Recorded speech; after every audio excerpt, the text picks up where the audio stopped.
Sahabat setia Gowor yang dikasih Tuhan, Shalom. Hari ini adalah Sabtu 28 Juni 2025. Happy weekend untuk kita. Kalau kemarin kita merayakan Hari Raya Hati Yesus yang Maha Kudus, hari ini kita merayakan peringatan wajib Hati Tak Bernoda Santa Perawan Maria.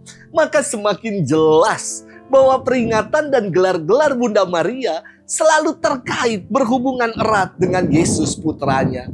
Tentu, peringatan ini tidak dimaksudkan untuk menyaingi atau seolah-olah hendak mentuhankan Bunda Maria. Peringatan ini justru dimaksudkan untuk menegaskan hati Yesus yang Maha Kudus karena terlahir dari rahim hati seorang bunda yang tak bernoda. Hal ini dinyatakan oleh Bunda Maria sendiri kepada Santa Bernadette Soubirous dalam penampakan di Lourdes, Prancis. Que soy era Immaculada Conception.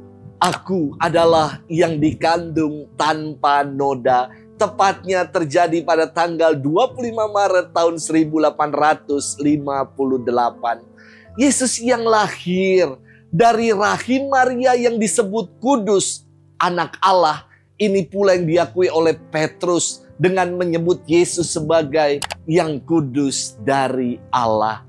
Hati tak bernoda Sang Perawan Maria diungkapkan dalam litani Santa Perawan Maria yang menyebut Bunda Maria sebagai Bunda yang tersuci, Bunda yang termurni, Bunda yang tetap perawan, dan Bunda yang tak bercela. Bunda Maria menjadi model teladan pribadi yang setia dan taat dalam menunaikan kehendak Allah.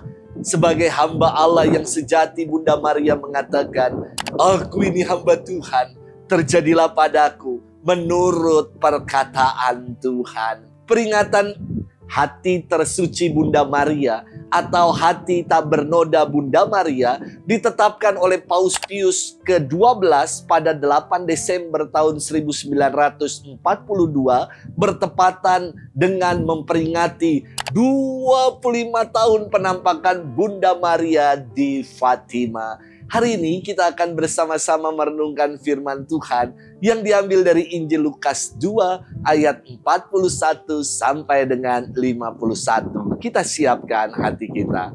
Haleluya, haleluya, haleluya. Maria menyimpan segala perkara itu di dalam hati dan merenungkannya. Haleluya, haleluya, haleluya. Tuhan bersamamu dan bersama rohmu. Inilah Injil suci menurut Lukas. Dimuliakanlah Tuhan.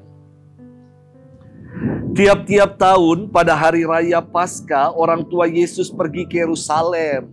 Ketika Yesus telah berumur 12 tahun, pergilah mereka ke Yerusalem seperti lazimnya pada hari raya itu. Setelah hari-hari perayaan itu, ketika mereka berjalan pulang, tinggallah Yesus di Yerusalem tanpa diketahui orang tuanya. Karena mereka menyangka bahwa Yesus ada di antara orang-orang seperjalanan mereka, berjalanlah mereka sehari perjalanan jauhnya. Lalu baru mencari dia di antara kaum keluarga dan kenalan. Karena tidak menemukan dia, kembalilah Maria dan Yusuf ke Yerusalem sambil terus mencari dia. Sesudah 3 hari mereka menemukan Yesus dalam bait Allah. Ia sedang duduk di tengah-tengah alim ulama sambil mendengarkan mereka dan mengajukan pertanyaan-pertanyaan kepada mereka. Semua orang yang mendengar dia sangat heran akan kecerdasan dan segala jawab yang diberikannya. Ketika Maria dan Yusuf melihat dia, tercenganglah mereka. Lalu kata ibunya kepadanya, "Nak, mengapa engkau berbuat demikian terhadap kami? Bapamu dan aku dengan cemas mencari engkau." Jawab Yesus kepada mereka, "Mengapa kamu mencari aku? Tidakkah kamu tahu bahwa aku harus berada di dalam rumah Bapakku?" Tetapi mereka tidak mengerti apa yang dikatakan Yesus kepada mereka. Lalu Yesus pulang bersama-sama mereka ke Nazaret. Ia tetap hidup dalam asuhan mereka, dan ibunya menyimpan semua perkara itu di dalam hatinya. Demikianlah sabda Tuhan. Terpujilah Kristus. Sahabat setia Gowor yang dikasih Tuhan, Shalom. Ada yang unik di gereja Regina Coeli, paroki Pantai Indah Kapuk, paroki Pik. Bukan karena wangi ikan asin yang semerbak di kala siang. Bukan juga karena banyaknya monyet-monyet liar.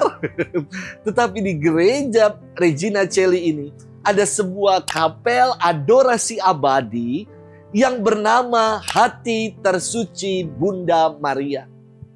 Di kapel ini ditatakan sakramen Maha Kudus dalam monstran Bunda Maria yang hatinya yang tak bernoda, di dalamnya ada sakramen Maha Kudus. Wah, luar biasa sekali. Saya sungguh merasa di kapel ini ada roh. Dan banyak umat menyatakan hal yang sama, bahwa maka tidak heran kapel ini selalu didatangi, dipenuhi oleh umat yang berdoa. Bahkan ada yang sebelum ataupun sesudah dari kantor selalu berdoa di dalam kapel adorasi abadi Hati Tersuci Maria ini. Sahabat setia Gowor yang dikasihi Tuhan, firman Tuhan hari ini berkisah tentang Yesus yang dicari-cari oleh Bunda Maria dan Santo Yusuf orang tuanya, yang kala itu Yesus berusia 12 tahun. Kalau anak zaman sekarang mungkin lagi duduk di kelas 6 SD. Silakan dibayangkan, saya kira anak SD kelas 6 usia 12 tahun hilang selama 3 hari. Pasti orang tuanya cemas, panik, khawatir. Inilah yang dirasakan juga oleh Bunda Maria dan Santo Yusuf ketika menyadari bahwa Yesus tidak pulang bersama dengan mereka setelah merayakan Paskah di Yerusalem. Silakan pula dibayangkan rasa lelah berjalan, mencari selama 3 hari dan tercampur dengan rasa cemas. Maka pasti tidak nyaman sekali. Dan ketika mereka mendapati Yesus di bait Allah, Santo Yusuf dan Bunda Maria tidak dikisahkan dengan penuh emosi, dia pukul, jewer, ataupun marah kepada Yesus. Yang dikisahkan adalah Bunda Maria yang bertanya kepada Yesus seperti ini. Nah, mengapakah engkau berbuat demikian terhadap kami? Bapamu dan aku dengan cemas mencari engkau. Kita sungguh merasakan keibuan dari Bunda Maria yang mencemaskan anaknya. Saya membayangkan Bunda Maria mengatakan hal ini sambil memeluk anaknya. Dia tepuk-tepuk pundaknya, punggungnya. Lalu ia katakan, kenapa engkau lakukan itu, nak? Sungguh ungkapan ketulusan hati seorang ibu yang telah berjumpa kembali anaknya yang ia cemaskan. Sahabat setia Gowor yang dikasihi Tuhan, kalau ada pepatah yang mengatakan buah jatuh tidak jauh dari pohonnya, dan ini adalah kenyataan atau kebenaran. Pribadi Yesus yang murah hati, setia, berbelas kasih dan taat pada Bapaknya merupakan teladan dari Santo Yusuf dan Bunda Maria yang selalu taat kepada Bapa. Bunda Maria dan Santo Yusuf selalu menjawab ya pada kehendak Allah. Demikian juga dengan Yesus yang setia melaksanakan kehendak Allah. Yesus menjawab kecemasan ibunya dengan mengatakan, mengapa kamu mencari aku? Tidakkah kamu tahu bahwa aku harus berada di dalam rumah Bapakku? Inilah kesetiaan Yesus dalam melakukan pekerjaan Bapaknya. Kita pun diajak untuk menjadi pribadi-pribadi yang mau setia untuk melakukan pekerjaan-pekerjaan Allah di dalam hidup kita. Sudahkah kita melakukannya? Selamat bermenung dan happy weekend untuk kita.